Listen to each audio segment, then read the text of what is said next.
Hello everyone, welcome to the 10th series of tense masterclass. Today we will be work on the future continuous tense.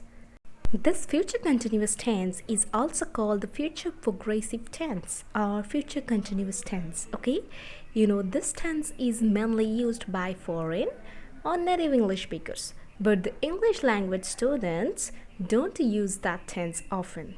But in this lesson, I will explain you what this future continuous tense exactly is and when and how to use it in conversation.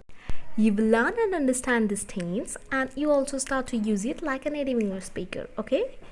So this video is a part of series for you to understand the whole tense chapter easily. If you haven't checked the previous videos of this tense series, you can check from cards. And one more request before starting, make sure you have subscribed this channel for all upcoming videos updates.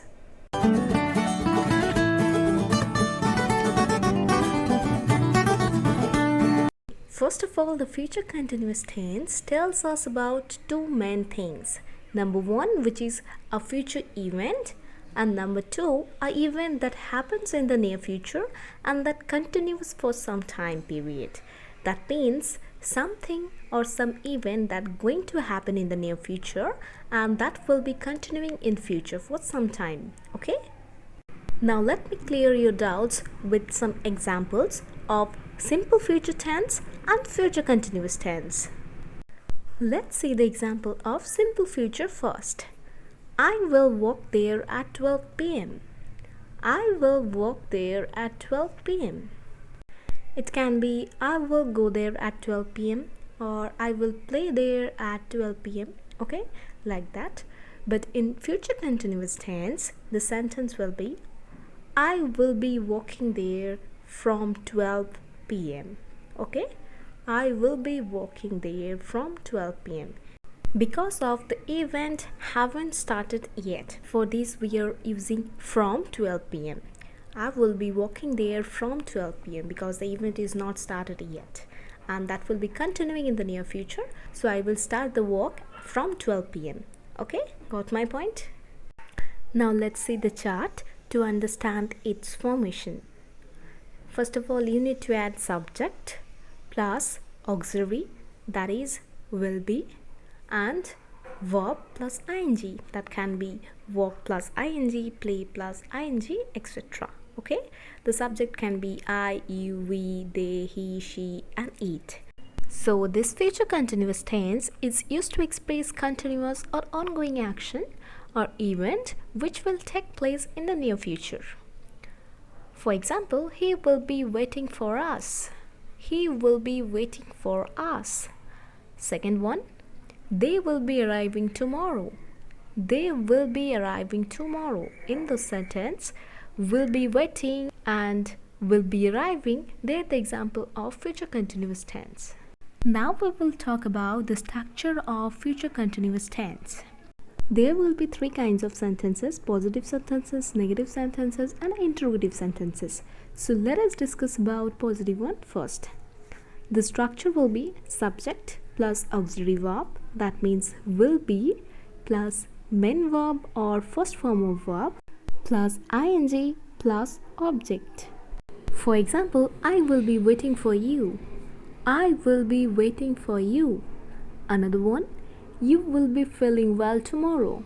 You will be feeling well tomorrow. Next one, for negative sentences, the structure will be subject plus not, that will be between auxiliary verbs, that means will not be, plus main verb or first form of verb, plus ing plus object. For example, I will not be waiting for you. I will not be waiting for you. Next one, you will not be feeling well tomorrow. You will not be feeling well tomorrow. And finally, for interrogative sentences, the structure will be auxiliary verb plus subject plus again auxiliary verb plus main verb plus ing and plus object. Interrogative sentences starts with auxiliary verb will and the auxiliary verb be comes after the subject in interrogative sentences.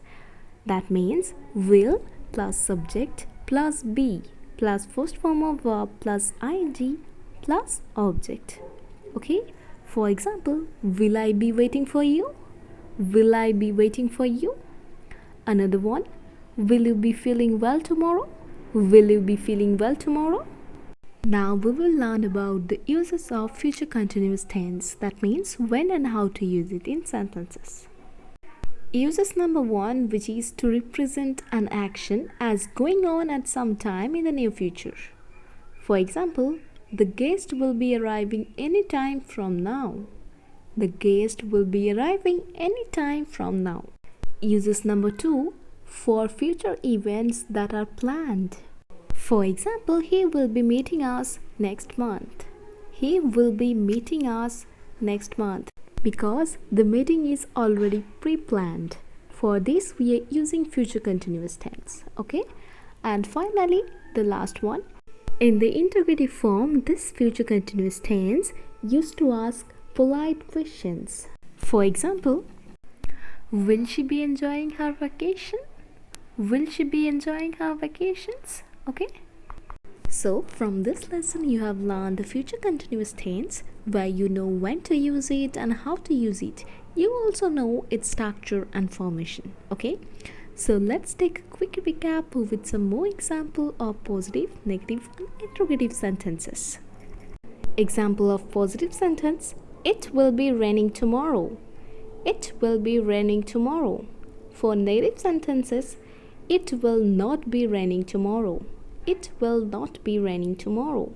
And for interrogative sentences, will it be raining tomorrow? Will it be raining tomorrow? So what to do now? Make some sentences on your own that will help you to understand, and you will also remember this tense easily. Try to explain with your daily events of your life. So this is the last class of basic tenses. If you have attended the whole series with me, you have completed the basic tense chapter. So let me know in your comment, and if you have any doubt regarding this whole tense series, after that our next class will be on the advanced tenses, which are two left: the future perfect tense and future perfect continuous tense. So get ready for that.